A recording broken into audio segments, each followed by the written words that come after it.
Previously on One Tree Hill. Greetings, starfighters! Welcome to Mad Science Films. I'm James Plumb, filmmaker, sexual astronaut, and this week I am joined by a very special guest, the director of such shorts as Portraits, The Pit, Santa Baby, and now feature film Wyvern Hill, aka Hollow, Mr. Jonathan Zaurin.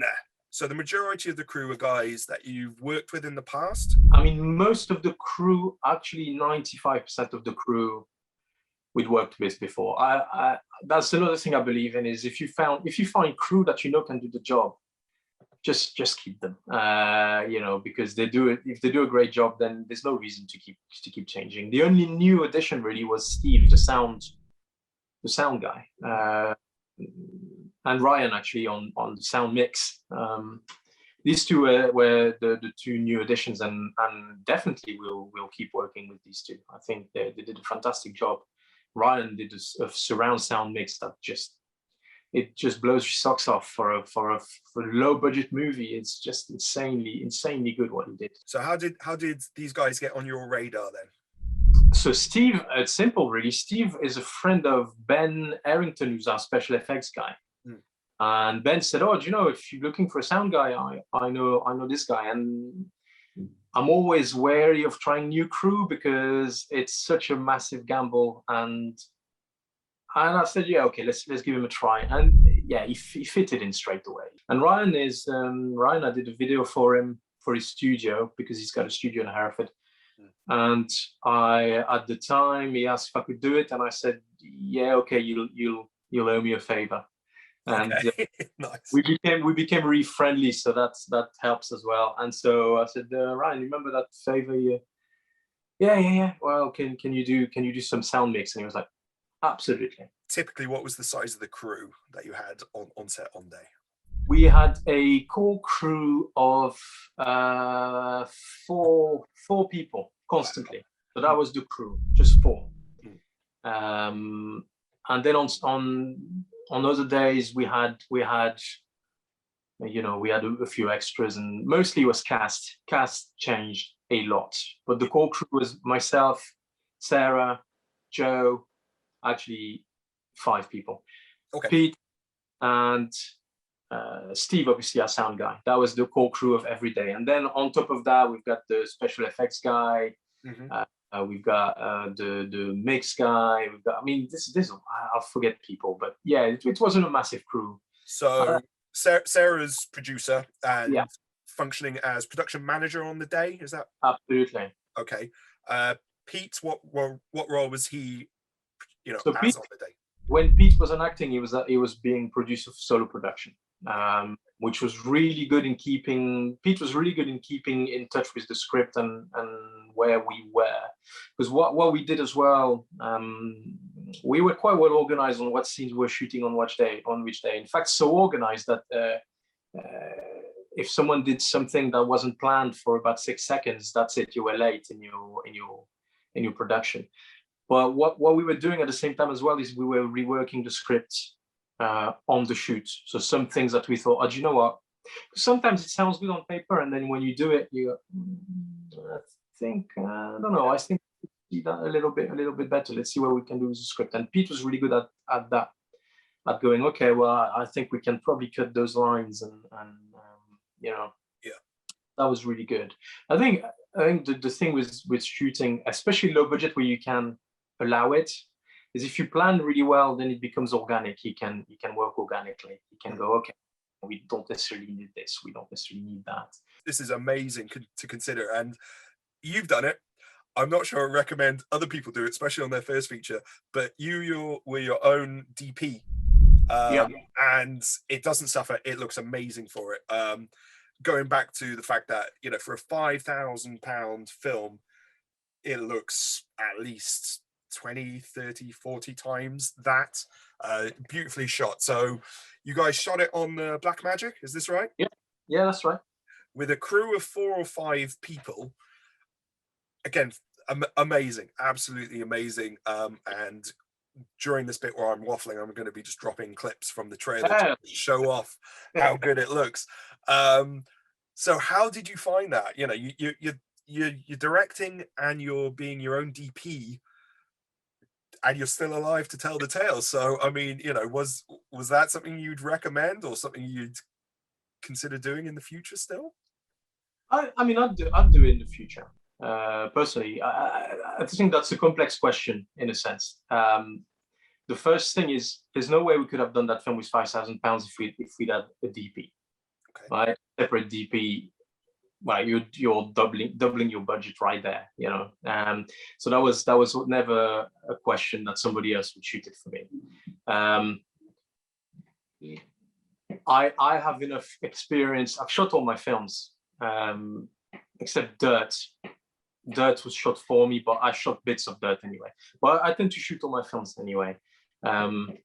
So I sort of know what I'm doing with that, or at least I know what I want, what I want it to look like and how to get that. Now, was I exhausted at the end of that shoot? Yeah, I was done. I was dead at the end of that shoot. Would I recommend it? If you know what you're doing, yeah. Sure. I mean, if you've shot all your shots, then maybe you just don't know any better. Yeah, I mean, I'm my worst critic.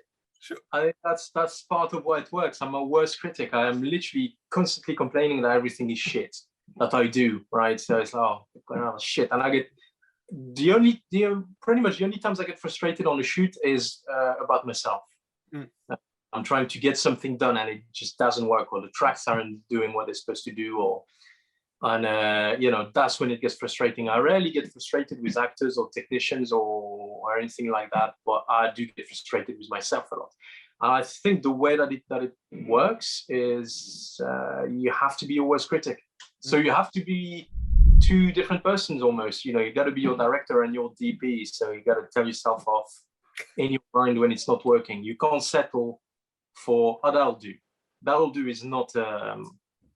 if you're shooting your own film, that will do is not going to be a good thing. And yeah, it's a lot of energy, a lot of you can't get tired, and you got to pay attention to everything, because you can't just focus on your shot. You gotta make sure that people know what they're doing, and you gotta direct them. And so, actually, on set, then, who have you got physically moving lights and tweaking things? Is it Sarah? Is it Pete? Is it anybody? Is it cast?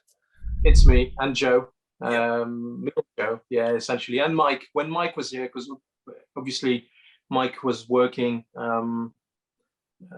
because we all have to have day jobs. Funnily enough, the creative industries. When Mike wasn't working, he'd help with that, with lights, but obviously he also had a part in the film, and he did the drone cinematography. So right, yeah. Doubling, tripling up jobs. You have to have people who are aware that this is going to happen, and you're going to use every single one of their skills. I think where it's fair is I do the same for myself.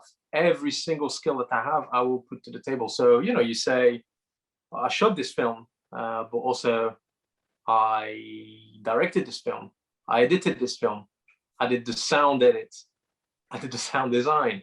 You know, that's how you make a film with no money. There is no other way. Did you guys do shot lists or storyboards, or did you just kind of go straight from script into it? I don't do storyboards, okay. Because I shoot my own films.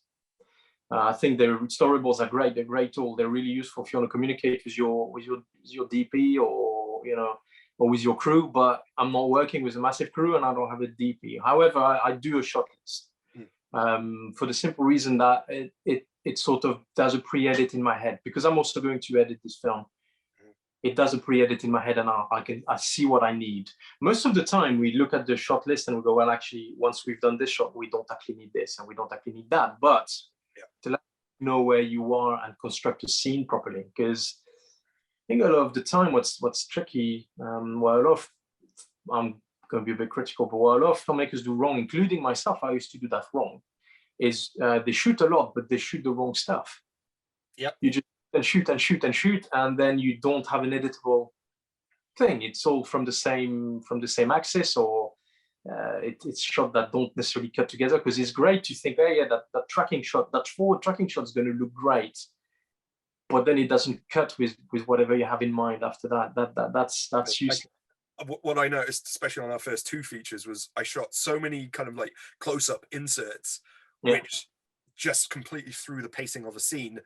that, you know, like it took me until my third film where I was just like, yeah, stop doing it, stop putting the storyboard on, stop doing it as a shot list. You don't need it. And I think it's a confidence thing, isn't it, really? And as you say, you know, when you're doing a shot list, you're editing the film in your head. And yeah, it's a great skill to kind of have that. Absolutely, is that that's a great if you want to draw attention to something in particular, but if it's going to distract from the scene, yeah, it's not.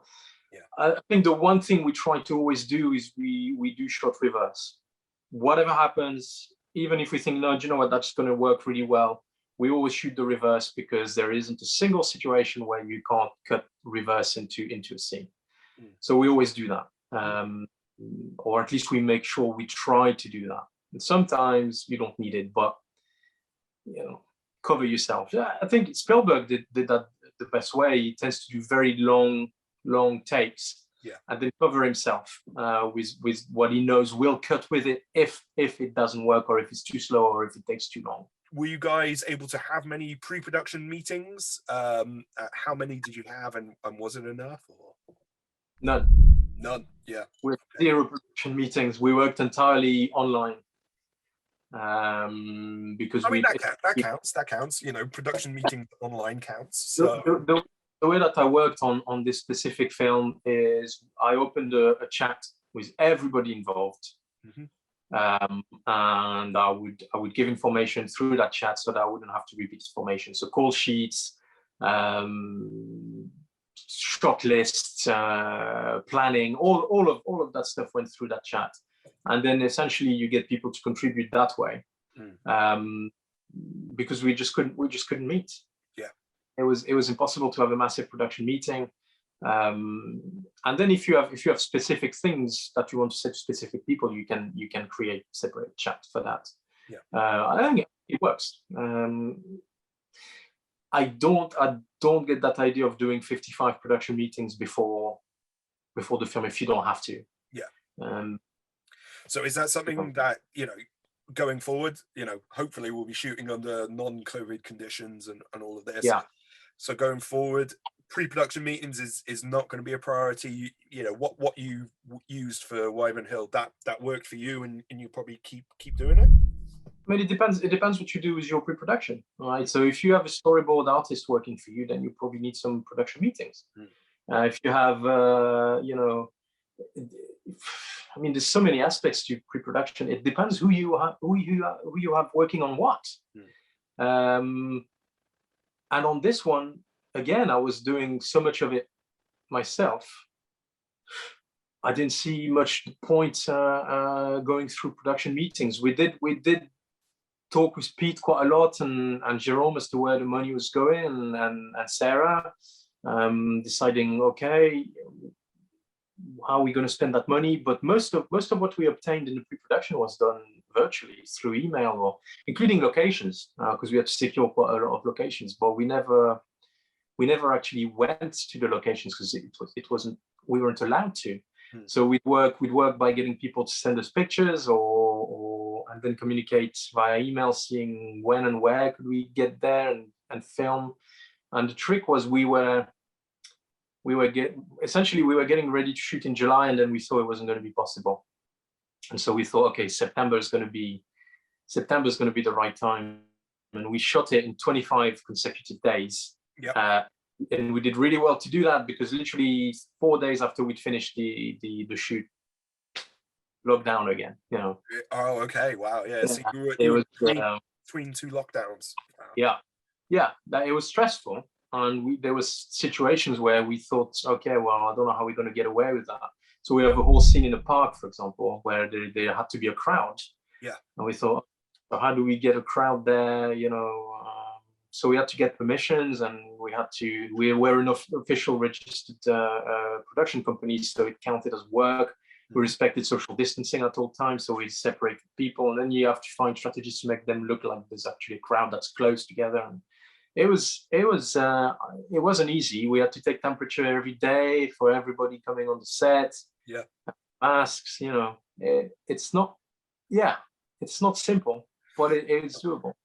We were very careful. Not a single person got sick, and we were working around a an older lady, so we had to be particularly careful. First of all, because you have a duty of care towards people, so that's the first priority, and also because if you want to be selfish as a filmmaker, you don't want to shoot 14 days and then have your lead end up in hospital and or survive or die. That's not even pragmatic as a filmmaker. That's a horrible way of thinking of it, but that's not even pragmatic. So we try to care about every single person. That's the first thing. I think you have to care about people. And it worked. We were careful. We didn't have too many people at one time on set, and we respected social distancing and guidelines. And you're right, it's frustrating when you see filmmakers that don't do it, because that's the reason that other filmmakers couldn't work for God knows how many months. It's very frustrating when you're stuck because you can't make your film and you see other production companies being, forgive my French, dickheads, and making it difficult for everybody else to get back to work. Absolutely. Yep. There was no way we were going to do that. You had a 25-day shoot. Length of shooting days, what were we looking at? 18 hours or less or more? It started okay, to be fair. The first few days we were, from about 8 to about 7 in the evening. So it wasn't too bad. It was okay. Lunch break. And then, something major happened and we essentially, a scene got knocked out. And that was like a domino effect. Because of that scene, another scene got knocked out and another scene got knocked out. And we ended up doing days from 7 to about midnight, literally every day. Yeah. And by the end of it, I was on my knees. It was pretty bad. And what people don't realize is, although you might be wrapping at midnight, that just means some of the cast and crew can go. For directors, you could still be up at like 4 a.m. and then getting up at 7. Which is what was happening most days. You got to back up, you got to ingest your footage, you got to back it up as well. So, because the one thing you don't want is you ingest your footage and then find out the drive is corrupted and you've lost 6 days of shoot.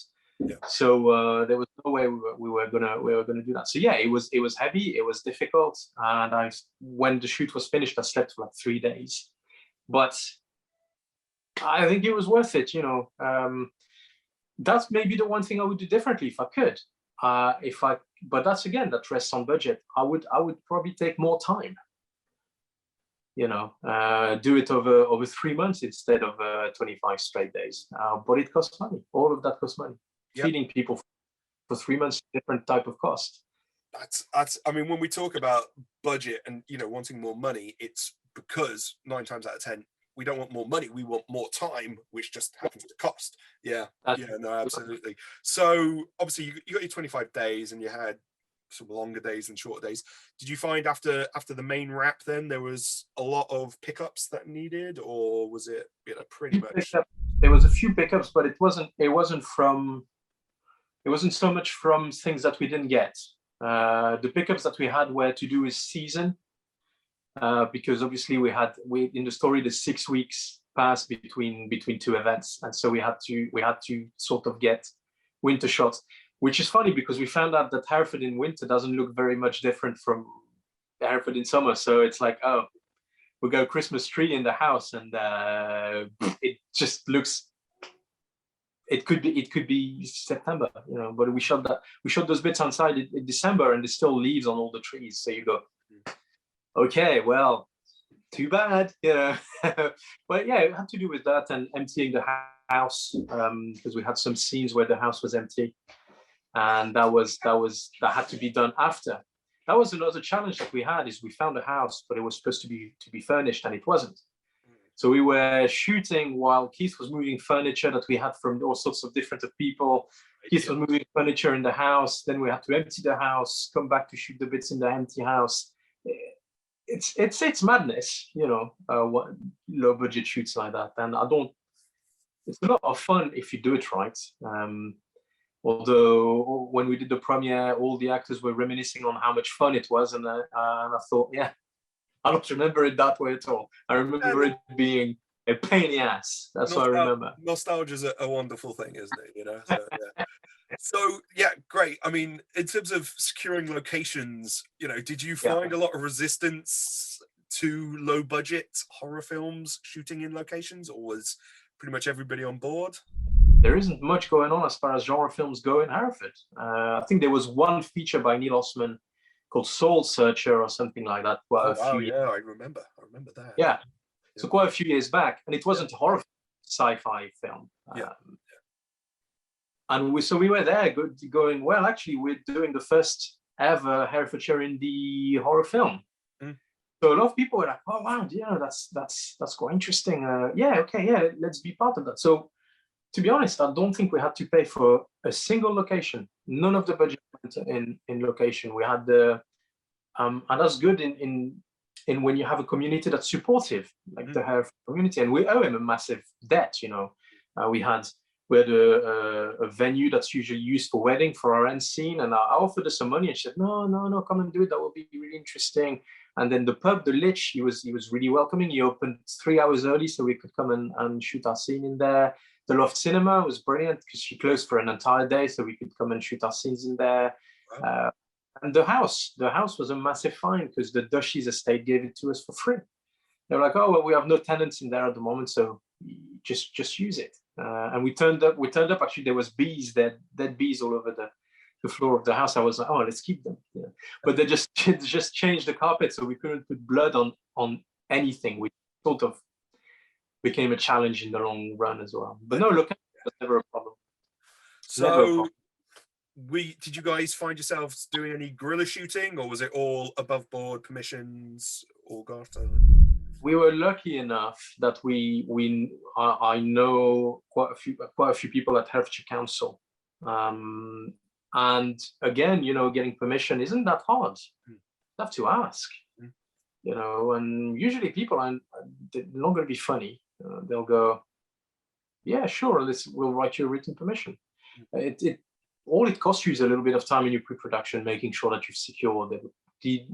The only time we sort of went in the street and went, fuck it, let's do it, is the opening scene with Ellie and Pete where they have an argument with the landlord, and we thought, you know what, let's just do it. And actually we did that in like 40 minutes. Again, I'm imagining the answer was kind of dependent on COVID, but did you guys manage to have much rehearsal time with the actors either before the shoot or during the shoot, or was it? No, I asked people to send me tapes, and I would start directing the performances before the shoot from tapes, but we didn't have rehearsal times. What a lot of the actors did, which was great, is I asked them on their own back to sort of rehearse scenes via Zoom or Messenger like that, and work through them together so that they would have at least that connection. And Ellie and Pete particularly worked really well on that. They sort of learn to know each other before the shoot and have that connection. And I think it shows on screen. They have a really sweet sort of relationship, and that worked really well. Most of the work that I did, I worked with Ben Manning. Ben is quite a perfectionist, and he sent me a first tape, and it was a very outlandish bad guy. Right. And I'm like, okay, Ben, I think, if we take it down a notch and we start making him a little bit more whispery, and I gave him some hints. I think I used the film Hostage with Bruce Willis, director of Ben Foster. I said, look at Ben Foster in this film, he's like pure evil, to the point that in the end, when he's in the ventilation, he's like an alien almost, right? But the way that he's prepared for that is like, he's very calm, he's very well spoken, he's very soft. And I said, essentially, your character is a director. He doesn't get his hands dirty, but he's got an artistic vision, and that's how you've got to play him. The thing with crazy people is they don't know they're crazy. Yeah. If they know they're crazy, then they're not crazy people. And so that's the way that I wanted to. So he sent me more tapes, and I kept directing him. And essentially, when he got to the set, he was like, each line was coming out perfectly as it should. And we didn't have to do many takes with Ben. So he was quite astonishing actor. I would work with Ben again, definitely. So did you find, in terms of without having like that rehearsal period in a typical fashion, did you find then that you were perhaps having to do more takes than you would on a traditional shoot, if you like, or really everybody was bringing their A game? I don't do many takes. The only time I will keep doing takes is if the performance isn't right. Mm. But once I've got the correct performance, I'm not one that goes, oh, let's do another one. Let's do another one. Let's do another one. Yeah, everybody was on point. I think that also goes with the energy that you bring on the film. So the way that I look at it is I put everything in that. So I'll be the first one up, I'll be the last one sleeping, and I'll be carrying kit, and I'll be moving lights, and I'll be moving the camera, and I'll be in there using my hands and working. I think people see that and go, okay, so we need to be exactly the same. And they always bring their best. Yeah. And an example of that is we had a really tricky scene. We did that scene where it's a transitional scene where you sort of get into her mind. And the way that I wanted to do that is I wanted to do it in one take. And we were working in a very tight kitchen. And Pat and Keith were both in the scene. And it was a very long corridor with a tight kitchen. And we wanted to move the camera and follow Pat on the tracks. So you'd have a tracking shot and essentially stay on her and never actually see Keith. Now that took a lot of choreography. We did about 15 takes. But there was the one take where I was like, okay, we've got it. Everybody was like, oh, should we do another one? Just for safety. And I was like, no, I'm not doing that again. We've done 15. Yeah. Got it. It works. We keep it, you know. Was 15 your and then the madness completely?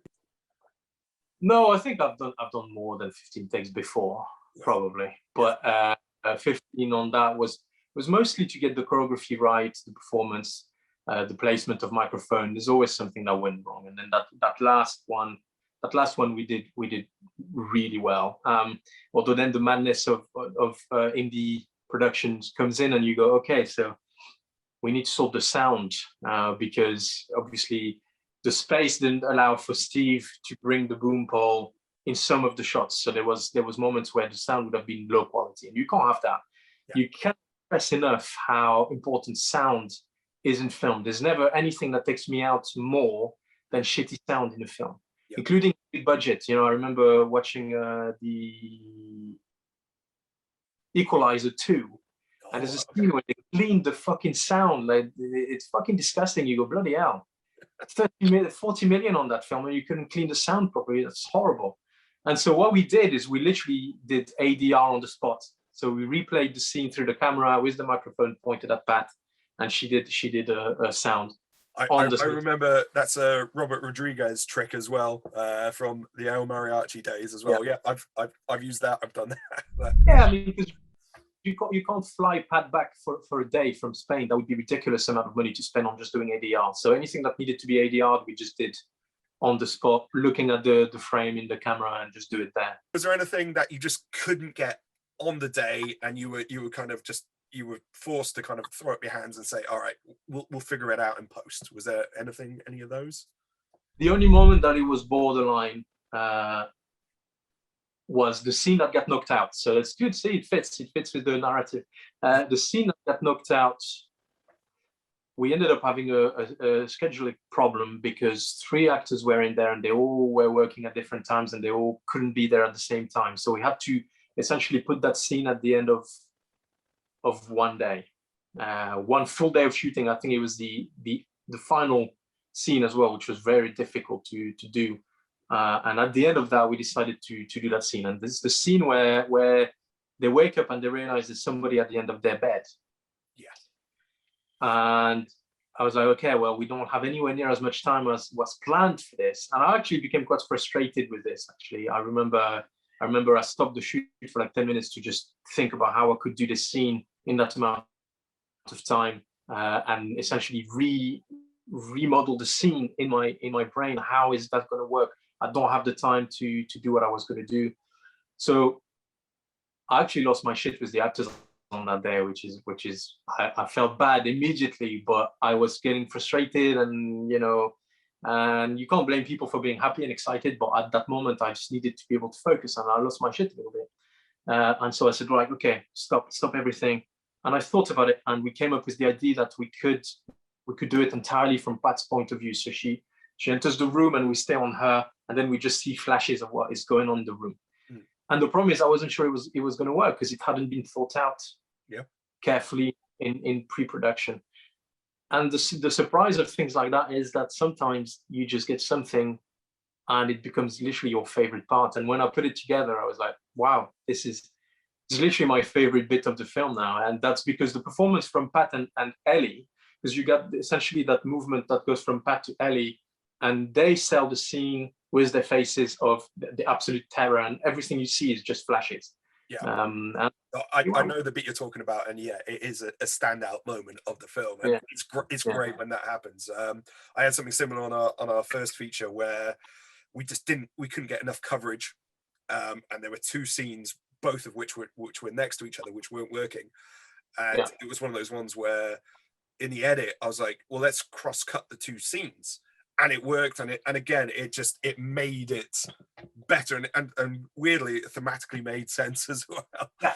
But it's not something where like consciously you'd ever think would work. So when those kind of like happy accidents, I guess kind of happen or whatever, then but absolutely. In terms of your film, that is I know the bit you're talking about, and that is a standout moment. Yeah, absolutely. It's because it works with the pace of the overall film as well. Is that all of a sudden it becomes hysterical, But it also, I think it also helps, and this is, because film is a collaborative medium. Yeah. Sometimes when you're writing a script, you're not sure, obviously, because you might not have cast people in it. You're not sure what an actor can bring to it, and sometimes then when an actor is able to bring something and able to convey stuff beyond the script, like maybe. Like you were saying earlier about you don't need a line of dialogue, or they can just convey, the horror of a scene with a look, then that's fantastic. And that makes certain shots that you have on a shot list redundant, certain lines redundant, which is fantastic. And absolutely, like you're always, when you're shot listing and all of this, you're shot listing for the bare minimum that you need to tell a story. But thankfully, sometimes you'll have an actor who can kind of just like make an entire, series of shots redundant because they've done it with a look or a turn of phrase or whatever. So fantastic. The whole point of pre-production is you have to plan as much as possible, but until you start shooting it, you don't know what you actually have, right? Because you don't know what performance is going to bring to the table, and especially the performance in that space with those lights, how it's going to look with the final thing. Sometimes you figure out that something you thought you needed, you actually don't at all.